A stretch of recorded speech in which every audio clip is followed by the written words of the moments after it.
صلوا علیہ وآلہ۔ بسم اللہ الرحمن الرحیم۔ رسول اللہ صلی اللہ علیہ وسلم نے فرمایا، قیامت کے دن سورج اور چاند دونوں تاریک یعنی بے نور ہو جائیں گے۔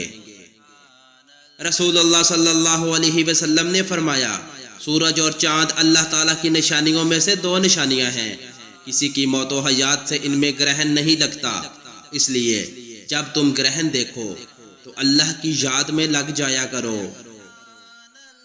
رسول اللہ صلی اللہ علیہ وسلم نے فرمایا، جب جمعہ کا دن آتا ہے تو مسجد کے ہر دروازے پر فرشتے کھڑے ہو جاتے ہیں اور سب سے پہلے آنے والے اور پھر اس کے بعد آنے والوں کو نمبر وار لکھتے جاتے ہیں۔ پھر جب امام خطبے کے لیے ممبر پر بیٹھ جاتا ہے تو یہ فرشتے اپنے رجسٹر بند کر لیتے ہیں اور ذکر سننے لگ جاتے ہیں۔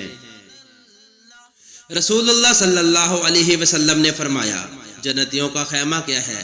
ایک موتی ہے پھولدار جس کی بلندی اوپر کو 30 میل تک ہے، اس کے ہر کنارے پر مومن کی ایک بیوی ہوگی جسے دوسرے نہ دیکھ سکیں گے۔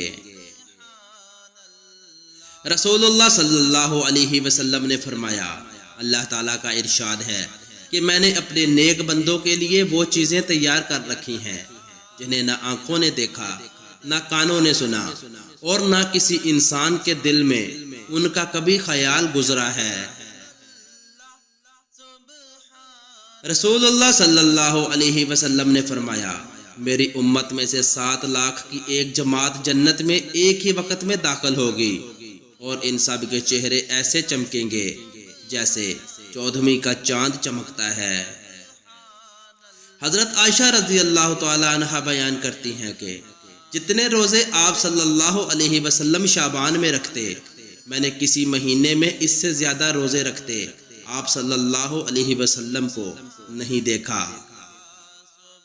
رسول اللہ صلی اللہ علیہ وسلم نے فرمایا، جنت میں ایک درخت ہے جس کے سائے میں ایک سوار 100 سال تک چل سکتا ہے اور پھر بھی اس کو طے نہ کر سکے گا۔